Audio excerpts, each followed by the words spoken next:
hanya menguap, seolah-olah tak peduli dengan serangan kecilnya. Wajah Kai mengeras, ia kembali memukul, lagi dan lagi, memutuskan bahwa ia tidak akan berhenti hingga mampu menghancurkan monster itu menjadi puing-puing. Ingatan lain berkelebat. Seseorang pernah mendapatkan sebuah kitab seni ruang ilahi, bonus dari sebuah lelang. Orang itu bertanya, apakah ada yang berminat mempelajarinya? Namun, seorang hunter lain mencibir, mengatakan bahwa itu hanyalah keterampilan peringkat D. Saat itu, Kai masih membungkus tangannya dengan perban, sementara orang-orang memperdebatkan gunanya. Mereka beranggapan bahwa seni bela diri bukan hanya tidak populer, tetapi juga sulit dipelajari, sehingga sang pemilik kitab akhirnya memutuskan untuk menjualnya saja. Tawa sinis terdengar, sebuah pernyataan bahwa tak ada orang waras yang akan membeli keterampilan semacam itu.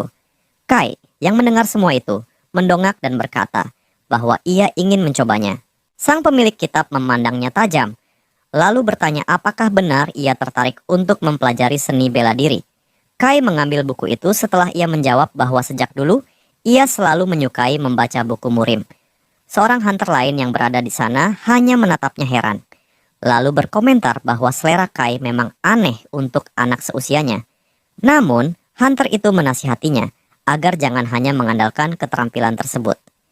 Kai menatap sampul buku itu dengan penuh perhatian, sementara sang hunter kembali menambahkan bahwa semua orang tahu mengkultivasi ki membutuhkan waktu yang luar biasa lama. Jika sang protagonis benar-benar mengira keterampilan ini akan membuatnya kuat, maka sebaiknya ia juga mempelajari hal lain. Para mage menggunakan mon, energi kehidupan mereka, untuk melemparkan sihir, sedangkan para seniman bela diri bertarung dengan ki yang menjadi inti dari kemampuan mereka. Latihan yang lambat, terutama dalam seni ruang ilahi, memang jarang diminati karena butuh waktu panjang, sementara hasilnya bervariasi tergantung jumlah ki yang berhasil dipupuk. Kai membuka buku itu dan mulai membacanya. Ia memang berbeda. Banyak kesempatan terbuka baginya untuk mempelajari seni bela diri lain, tetapi ia hanya tersenyum karena sungguh menyukai ajaran yang satu ini. Dengan tekad, Kai mengayunkan tinju kirinya, lalu menyusul dengan tinju kanan, mengingat bahwa seni ruang ilahi tidak memiliki metode khusus untuk menumbuhkan ki. Kepalan tangannya mulai berasap. Ia menghantam dengan jurus Cosmic Fist, lalu melangkah maju menggunakan teknik Cosmic Kick, dan akhirnya menendang lurus dengan jurus tendangan galaksi. Kaki Kai diselimuti petir, setiap gerakannya dipenuhi oleh aliran ki yang kembali masuk ke tubuhnya. Ia menapak dengan kaki yang dipenuhi kekuatan, menyalurkannya ke pusat tubuh. Dengan pengulangan pukulan dan tendangan itu, perlahan namun pasti, jumlah ki yang nyaris tak berarti mulai terkumpul. Kai menutup matanya. Ia tahu jika latihan ini diulang tanpa henti, maka pada akhirnya ia akan menjadi seorang master bela diri. Ia merapatkan matanya lebih erat, lalu kembali membukanya. Dengan tenang, ia meletakkan telapak tangannya ke depan. Secara teori, memang terlihat sederhana, tetapi tidak semua orang sanggup menjalani latihan semacam ini. Ia menundukkan ujung tangannya, lalu menggenggam tangan. Kai mengayunkan kepalan itu untuk menghantam, meski dalam hati ia sempat mengira tidak memiliki bakat apapun. Nyatanya, ia keliru. Tinju sang protagonis menghantam keras ke baju zirah monster, dan justru disitulah kebenaran terungkap. Kai memiliki bakat luar biasa dalam bertahan menghadapi kelelahan dan terus berusaha tanpa mengenal henti. Seekor ular raksasa berbalik arah, merasakan sesuatu yang berbeda. Di hadapannya, sosok kecil itu berdiri. Kai baru saja memukul dengan kekuatan jauh lebih besar dibanding serangan sebelumnya. Berkat ketekunannya, ia mampu bertahan melalui 100 tahun pengulangan latihan yang sama. Monster itu pun kehilangan kesadaran, dan saat itu juga, sistem memberitahukan bahwa Kai berhasil mempelajari keterampilan baru, yaitu teknik tinju kehancuran dalam peringkat B+. Sang protagonis itu menatap lawannya dengan terkejut ketika sistem menginformasikan bahwa ia juga memperoleh peningkatan pada seni ruang ilahi hingga mencapai level seniman bela diri tingkat lanjutan. Batu oniks yang sebelumnya menjadi lawannya hancur berkeping-keping dan meledak. Kai menatap debu yang terangkat dari pecahan batu itu, masih tidak percaya bahwa kini dirinya resmi menjadi seorang hunter peringkat B. Ia menaiki sebuah bongkahan batu besar, lalu bergumam dengan nada sedih bahwa ia sesungguhnya tidak memiliki bakat. Kai teringat pada Li Xiaowan, seorang hunter dari Tiongkok yang berhasil mencapai peringkat A. Li Xiaowan selalu dikerumuni reporter karena ia adalah satu-satunya seniman bela diri yang mampu menembus level tersebut. sementara bayangan Li Xiaowan muncul jelas di benaknya. Dengan penuh percaya diri, Li Xiaowan pernah menyatakan bahwa ia telah menjadi ahli seni bela diri, setara dengan Mege lingkaran keenam. Dalam sebuah wawancara, seorang reporter mengulurkan mikrofon kepadanya dan menanyakan apakah ia berniat mengejar peringkat lebih tinggi. Li Xiaowan menjawab tegas tanpa keraguan sedikit pun, menegaskan bahwa tujuannya adalah menjadi seniman bela diri, peringkat S pertama di dunia. Mendengar itu, Kai hanya bisa merunduk kecewa, berpikir bahwa dengan kecepatan latihannya saat ini, ia baru bisa menyamai Li Xiaowan dalam waktu 1000 tahun. Tiba-tiba, sebuah suara memecah lamunannya. Kai menunduk, melihat Onyx yang tampak seperti hendak menangis, mengeluarkan suara rintihan menyedihkan. Sang protagonis itu bertolak pinggang, lalu bertanya dengan nada jengkel, mengapa monster itu menatapnya seperti itu, padahal pertarungan barusan adalah pertarungan yang adil. Ular batu itu hanya merengek lagi. Namun kenyataannya, Onyx bukan sekadar mengabaikan Kai. Selama berpuluh-puluh tahun, ia dijadikan sasaran pukulan demi pukulan, dijadikan umpan untuk menumbuhkan ki. Tubuhnya telah menerima luka yang tak terhitung banyaknya. Onyx menatap protagonis itu dengan penuh pilu, mengeluarkan suara lirih yang membuat bibir Kai mulai bergetar. Sorot mata monster itu berkilau, seolah penuh perasaan dan Onyx menangis. Pada akhirnya, Kai mengangkat tangannya, menyerah, lalu berjalan menjauh, setuju untuk mengampuni sang ular. Ia teringat bahwa sejak awal Onyx hanya hidup tenang, namun dipaksa menjadi boneka latihan ketika dirinya datang. Saat Kai masih kebingungan hendak pergi kemana di arena latihan yang luas itu, Onyx mendekat, lalu mengangkat tubuhnya hingga bertengger di atas kepalanya. Kai duduk santai di sana, berterima kasih dengan suara tenang kepada sang monster yang mengizinkannya menunggangi tubuhnya. Namun ia juga menambahkan bahwa berjalan melintasi jurang ebis dengan cara biasa akan terasa membosankan. Dengan satu tangan terangkat di keningnya dari terik cahaya, Kai menatap jauh ke depan. Dari kejauhan, sebuah badai sihir mendekat, menimbulkan suara yang begitu familiar.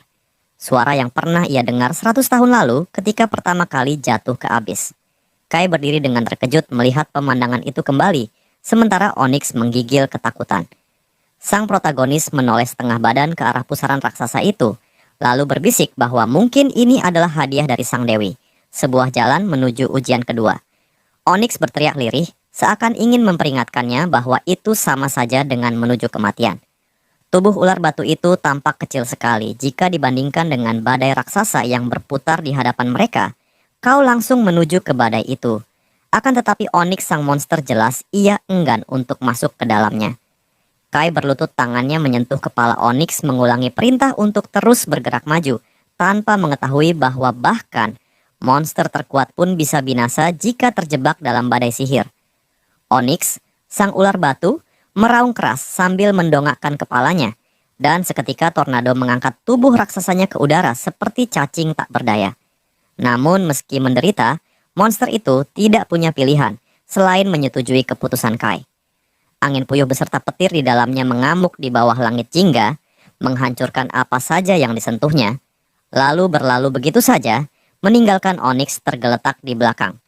Ular batu itu tidak sanggup bangkit karena pusing hebat, dan Kai merasa puas dengan cara aneh ini untuk bergerak melewati jurang ebis yang tak berujung, sambil tertawa puas, karena berhasil melewati rintangan yang sangat sulit. Kai menatap kedua tangannya, lalu berkata bahwa sejak mencapai tingkat mahir, ia baru menyadari betapa menakjubkannya badai sihir itu. Onyx terkejut mendengar pengakuan tersebut, tetapi Kai merasakannya sendiri. Seolah-olah ia menghirup badai, membiarkan seluruh tubuhnya dipenuhi aliran mana yang menyegarkan dan menghapus rasa lelah. Bagi Kai, itu adalah pelatihan luar biasa untuk memulihkan tubuhnya sepenuhnya. Ia tersenyum pada Onyx dan mengakui bahwa bintang-bintang benar-benar menakjubkan karena mampu mengendalikan kekuatan sebesar itu. Namun, kenyataannya, Kai salah besar. Badai itu seharusnya sudah merobek-robek tubuhnya dalam hitungan menit jika saja ia tidak menganggapnya sebagai ujian dari sang dewi dan membiarkan arus badai menguasai dirinya. Pada akhirnya, semua itu hanyalah keberuntungan. Setelah badai reda, Kai menoleh mencari makanan. Ia sadar sudah lebih dari 100 tahun tidak menyantap apapun, namun anehnya ia tidak merasakan lapar. Sambil pegang perutnya, ia mengakui bahwa dirinya tetap ingin mengunyah sesuatu. Onyx kemudian membuka mulutnya, memperlihatkan sebuah batu besar. Ular batu itu mengibaskan ekornya, dan Kai menebak bahwa monster itu sedang menawarkan batu tersebut sebagai makanan, seolah-olah batu dari tubuhnya bisa dianggap sebagai daging. Kai menerima hadiah tak terduga itu, menatap batu di tangannya sambil menduga bahwa ini mungkin balasan dari Onyx karena telah dijadikan samsak tinju selama 100 tahun. Namun, melihat wajah Onyx yang tampak gembira, Kai tersenyum ragu dan menyimpulkan bahwa monster itu tidak punya niat jahat. Ia mengembalikan batu itu sambil menolak dengan sopan, berterima kasih, dan menjelaskan bahwa meskipun ia lapar, ia tidak ingin memakan peliharaannya sendiri. Onyx kemudian mengangkat tubuh Kai dari tanah, membuat sang bocah tertawa dan menyebutnya lucu. Kai lalu bergelayut di kepala Onyx ketika sistem tiba-tiba menginformasikan bahwa ia telah menguasai seluruh hal tentang ular batu itu. Ia terkejut ketika sistem memberinya selamat karena berhasil mendapatkan wawasan tempur berdasarkan gerakan Onyx, teknik tinja ular batu. Kai segera merentangkan kakinya dan tangannya menyadari bahwa teknik itu membuatnya cukup kuat untuk menghancurkan tanah. Tubuhnya membungkuk dengan gerakan aneh, dan ia mengakui bahwa kini dirinya menjadi begitu lentur seakan bisa melayang di udara. Ia menghantam udara, menirukan gerakan ular batu, langsung mencoba teknik barunya. Saat itu ia sudah berada di tingkat master lanjut.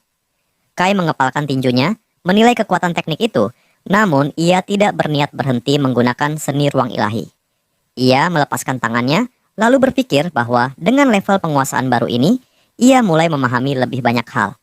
Ia menantikan pelatihan berikutnya, membayangkan tempat di mana itu akan berlangsung. Tidak lama kemudian, Kai mendapati dirinya berdiri di depan lautan tak berujung. Ombak ungu yang mengamuk bergulung-gulung, dan ia menyimpulkan bahwa pelatihannya kali ini akan berlangsung di dalam laut. Ia meminta Onyx untuk tetap tinggal, menjelaskan bahwa ular batu bisa saja tenggelam karena tubuhnya terbuat dari batu. Lalu Kai melompat ke laut, lalu menyelam, percikan air terhambur, dan ia pun tenggelam ke kedalaman di antara monster-monster laut. Namun, ekspresinya mengeras ketika ia merasa ada yang tidak beres. Ia mulai gelagapan ketika sistem memberitahu bahwa air beracun telah masuk ke dalam tubuhnya, dan energi ki hasil seni ruang ilahi mulai terkuras. Monster-monster ikan menyerbu Kai dan sistem memperingatkan bahwa jika seluruh ki habis, hidupnya akan dalam bahaya. Salah satu makhluk menggigit lengannya, namun sistem menambahkan bahwa tubuh Kai perlahan menyesuaikan diri dengan racun itu. Kai menghembuskan udara dari mulutnya dan seketika resistensinya terhadap racun meningkat. Dari bawah, ia melihat kilatan cahaya. Sementara itu, Onyx menunggu di tepi laut. Ia melihat pusaran air yang tidak biasa, hingga tiba-tiba sesuatu menyembur keluar. Kai, yang mendarat di daratan dengan tubuh masih basah kuyup. Sang protagonis itu menoleh ke belakang, masih terkesima oleh lautan jurang abis. Ia bertanya-tanya, apakah sebaiknya ia mengambil benda yang berkilau di dasar laut. Kai berdiri di tepi laut, mengakui bahwa ia tidak tahu bagaimana cara berenang melewati samudera beracun itu. Namun, ia meyakinkan diri bahwa jika ini memang ujian dari para dewi, pasti ada cara. Sayangnya, lagi-lagi ia salah. Kai mengambil pose berpikir, berusaha menentukan langkah berikutnya. Ia menoleh pada Onyx, lalu menyadari tidak ada pilihan lain. Ia menghantam, lalu menendang, dan menyimpulkan bahwa dengan seni ruang ilahi, ia harus mengumpulkan cukup banyak energi ki, agar mampu berenang melintasi samudera beracun itu. Itulah jalan yang benar, meski akan memakan waktu yang sangat lama. Ia meninggalkan sebuah tanda lagi pada batu, namun hatinya sedih karena latihan itu terasa tak berujung. Ia menatap bongkahan batu raksasa yang penuh coretan bekas latihannya, dan meski senang melihat dirinya semakin kuat, ia mengeluh bahwa semua ini berjalan sangat-sangat lama. Bagaimanapun, ia telah terjebak di tempat itu selama 200 tahun.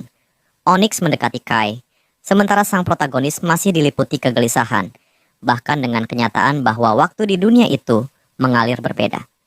Kai menatap Onyx dengan pandangan tenang, lalu bertanya, apakah ia menyukai rasa batu.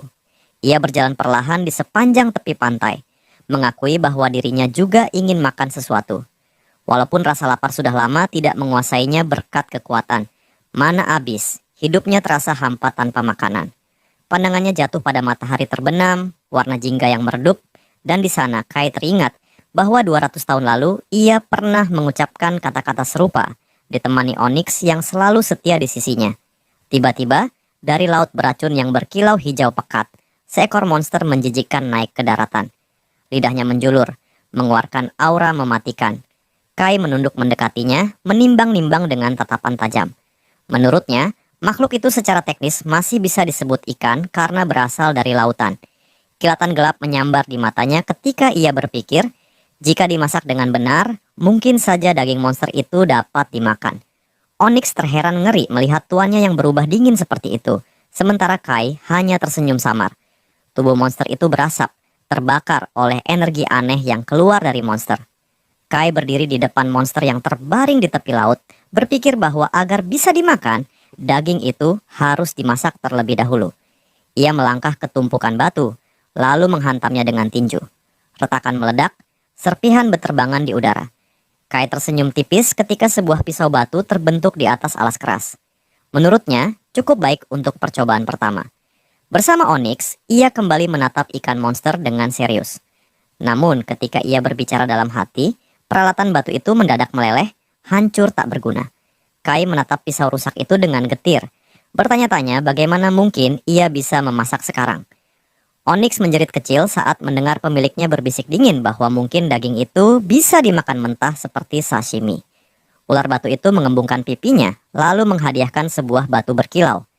Kai terkejut sejenak, menyadari bahwa Onyx menginginkan ia menggunakan benda tersebut.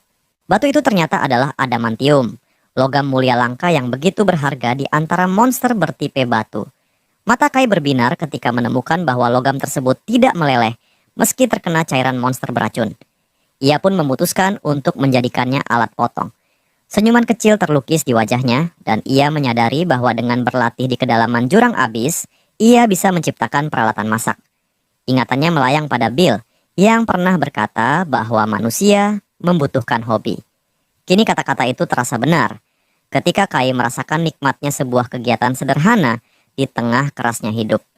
Ia membayangkan dirinya suatu hari menjadi seorang koki, meningkatkan keterampilan memasak sambil menciptakan makanan yang bukan hanya menghibur, tapi juga memperkuat tubuh dan membantu latihannya.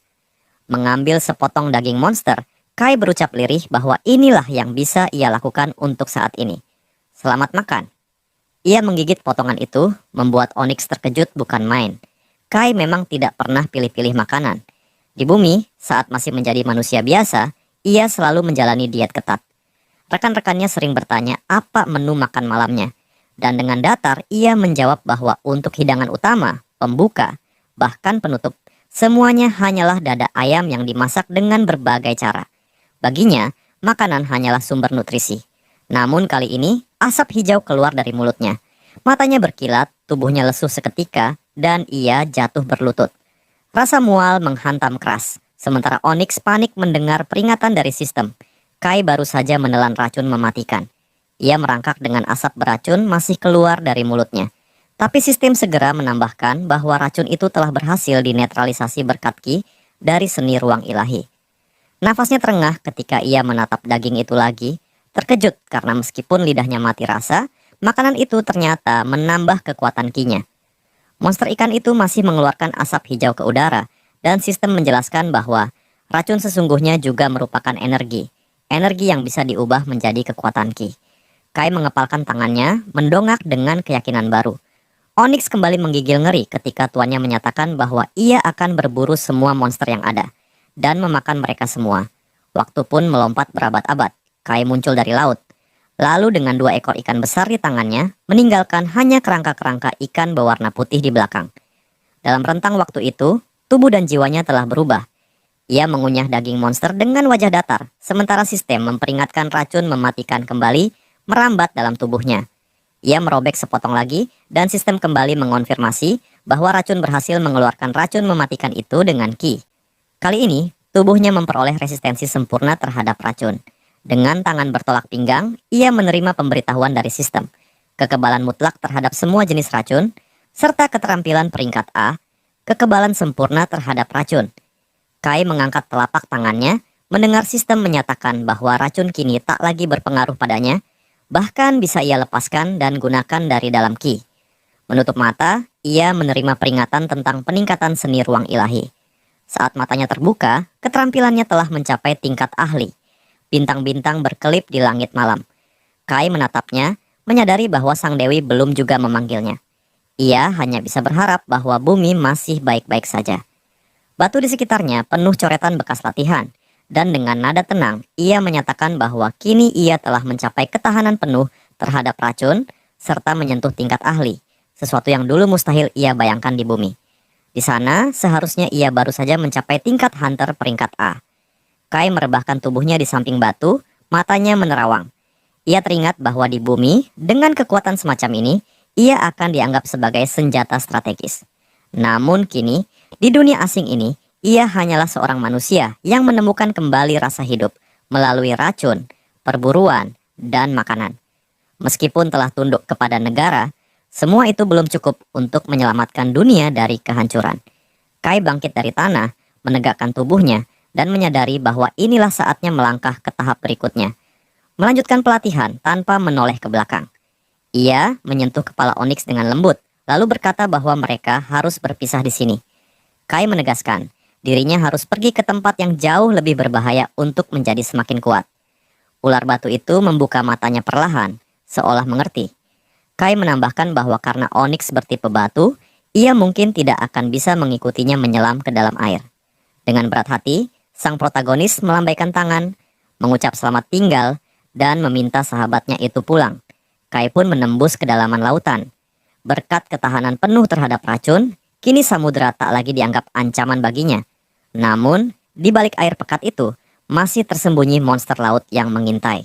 Anehnya, ketika makhluk-makhluk itu melihat Kai, mereka justru lari ketakutan, seakan menyadari bahwa tak ada lagi yang bisa mereka lakukan. Kai menundukkan pandangan ke dasar lautan, dan hatinya bergetar. Akhirnya, ia menemukannya.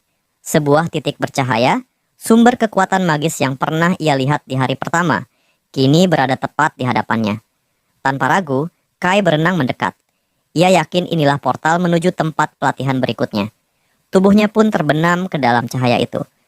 Atas ia diterangi terang benderang, sementara bawahnya tertelan kegelapan. Jantung Kai berdegup keras, rasa tidak sabar memenuhi dirinya. Saat ia mendarat berlutut, sebuah pesan dari seni ruang ilahi muncul dalam pikirannya. Semua gerbang Kai miliknya terbuka secara otomatis, energi membanjiri tubuhnya, dan pertahanan melawan serangan pun aktif dengan sendirinya. Kai menatap ke depan dengan penuh keseriusan. Pada tingkat ahli, tubuh manusia akan bersiap bertarung begitu merasakan niat jahat mendekat. 3 monster menoleh menatap Kai. Tak lama, 2 monster lain ikut mengalihkan perhatian kepadanya. Bahkan mereka yang bukan ahli bela diri pun pasti bisa merasakan bahaya di wilayah ini. Perasaan merinding karena niat menghabisi dari makhluk yang tidak bisa dialami di dungeon manapun. Kai menjadi target para monster, keberadaan seperti dewa. Sebuah bintang merah muda berpendar. Makhluk setingkat dewa yang disebut konstelasi telah menancapkan hukum dan atributnya di sini. Monster tertinggi yang berwujud iblis tertawa terbahak. Ia mendekat dan menanyai Kai tentang rasnya. Wajah sang protagonis mengeras, lalu menjawab singkat, ia adalah manusia. Konstelasi itu menunduk, tertawa lagi, seolah meremehkan.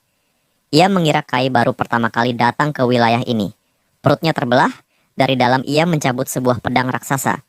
Dengan nada mengancam, ia berkata bahwa para pendatang harus segera dipenggal, agar paham bahwa tanah ini berada di bawah kekuasaan Lord of Blood and Brawl. Menggenggam senjatanya. Kai segera mengambil kuda-kuda, mengingat dia bilang Lord of Blood Brawl, skill lawannya. Para monster mengangkat pedangnya sangat tinggi, kau hanya berbicara dalam hati. Tempat latihan kali ini sedikit lebih kejam. Pedang itu diayunkan ganas. Kai mengangkat tinjunya, energi ungu menyelimuti tangannya, dan sistem mengumumkan terbentuknya Tinjuki, serangan penuh konsentrasi energi. Saat pukulannya menghantam, pedang raksasa itu hancur berkeping-keping. Sang monster terperangah. Kai melompat menghantam wajah iblis itu. Tubuh Kal terjatuh menghantam tanah. Para monster matanya terbelalak tak percaya. Kai berdiri tegak, menantang para monster lainnya. Dengan suara lantang ia berbicara agar mereka semua maju menyerang. Ia menunjuk ke arah mereka, menyatakan bahwa ia datang untuk menjalani ujian. Para monster saling pandang lalu tertawa terbahak, menyebut bahwa mereka tak pernah mendengar ujian semacam itu. Salah satu menjulurkan lidah ungu panjang, mengejek bahwa Kai hanya ingin menarik perhatian sang master. Namun di balik tawa itu, mereka mengakui bahwa pemuda di depan mereka benar-benar luar biasa. Mereka pun sepakat, Kai bukan lawan sepele. Dia ingin mendapat perhatian sang Lord of Blood and Brawls. Maka serangan gabungan dilancarkan dengan penuh gairah, karena sudah lama mereka tak merasakan kegembiraan bertarung seperti ini. Sang protagonis menatap tajam, ia mendengarkan para monster berkata, habis dia cabik-cabik tubuhnya. Tiba-tiba Kai memutar tubuh setengah lingkaran, menghadapi serangan yang ingin mencabik-cabiknya. Dengan tinju kanan dan kiri sekaligus, ia menghantam keras. Rahang iblis biru hancur, tubuh musuh beterbangan. Gelombang pertama tumbang, namun sisanya tetap menggempur, mencoba mengepung agar Kai tak sempat lagi menggunakan teknik anehnya. Kai mengangkat kakinya, melepaskan pukulan tendangan teknik Cosmic Kick yang menyapu bersih barisan musuh. Ia menekuk lutut. Kai sangat fokus. Di depannya jumlah monster tampak tak terbatas. Tempat ini terlalu terbuka, dan ia tidak ingin bertarung dikelilingi musuh dari segala arah. Para iblis menyadari, kemampuan Kai jauh melebihi tampilan luar yang terlihat. Hewan buas peliharaan mereka mulai menggeram. Taring ditunjukkan. Salah satu monster mengejek, mengatakan bahwa meskipun Kai tampak kuat, pada akhirnya ia hanyalah manusia, dan tujuan manusia hanyalah menjadi santapan bagi binatang buas mereka. Kai terkejut, karena makhluk itu menyebut anjing-anjing iblis itu sebagai hewan piaraan. Sementara baginya, mereka bukanlah anjing. Sekelompok anjing iblis langsung menyerbu. Dengan jumlah musuh yang begitu banyak, Kai kembali memasang kuda-kuda. Ia menghantam satu ekor. Serangan itu selaras dengan hukum kedua dari wilayah konstelasi. Manusia harus selalu siap membela diri. Namun seekor lagi berhasil menggigit bahunya. Sebab di bawah kekuasaan Khal, hanya ada satu hukum mutlak. Semua avatarnya harus bertarung tanpa henti, saling mengoyak sampai akhir. Kai hanya menoleh sekilas, lalu dengan sikap dingin, ia kembali melancarkan pukulan balasan ke arah iblis itu. Kai terus mencari posisi yang menguntungkan demi meraih kemenangan, hingga perhatiannya tertuju pada sebuah bangunan. Tanpa ragu, Kai menendang pintu dan masuk ke dalam, lalu dengan cepat meminta maaf kepada pemilik tak dikenal, karena telah meminjam rumah itu untuk sementara. Dari dalam, seorang iblis berjanggut muncul dengan senyum tenang, menyambut Kai dan berkata bahwa ia datang tepat waktu, karena sup yang lezat baru saja selesai dimasak. Kai terkesima melihat ruangan yang dipenuhi meja dan kursi, seolah sebuah restoran berdiri, bahkan di tempat aneh seperti ini. Pemilik itu menegaskan bahwa memang benar, sebab untuk bisa bertarung dengan baik, seseorang juga harus makan dengan baik. Kai menggaruk belakang kepalanya, meminta maaf atas pintu yang rusak, lalu mengaku bahwa ia sudah lama tidak menyantap makanan normal. Sang iblis tersenyum licik dan menawarkan sup buatannya. Namun alih-alih menyajikan dalam mangkuk, iblis itu justru menuangkan seluruh isi kuali ke arah tubuh Kai. Seketika uap beracun berwarna hijau mengepul, menyelimuti kepalanya. Sang monster bertanya, bagaimana mana rasanya tuan? Apa Anda menyukainya? Kai langsung berkata bajingan. Pemilik restoran hanya tersenyum dan mulut terbuka sangat lebar. Tangan Kai melibaskan asap. Sistem lalu muncul, tidak ada racun yang akan mempengaruhi Anda karena skill. Perfect Poison Immunity. Anda dapat bebas mengontrol racunnya. Lalu sistem berikutnya muncul, energi racun diserap oleh tempat penyimpanan ki Anda dan telah diubah menjadi ki. Pemilik itu dengan nada menggoda bertanya, apakah rasanya enak? Kai tersenyum lebar itu cukup lezat, sambil menyerap energi beracun itu ke dalam tubuhnya, mengubahnya menjadi energi murni. Ia menyebutnya sebagai keuntungan besar. Sang iblis terperangah, makhluk macam apa Kai sebenarnya. Belum sempat ia mencerna kejadian itu, gerombolan monster menerobos masuk ke restoran. Mereka berteriak ingin menghabisi Kai, menampakkan taring dan mengacungkan senjata. Kai hanya menatap mereka dengan senyum percaya diri. Sang pemilik yang sebelumnya tenang, kini justru tertutup bayangan. Namun sekejap kemudian lutut Kai menghantam wajahnya keras-keras. Dianggapnya sebagai uang tip yang pantas. Sebuah meja terguling menjadi penghalang antara Kai dan para iblis. Dengan penuh tantangan, Kai memanggil mereka untuk maju.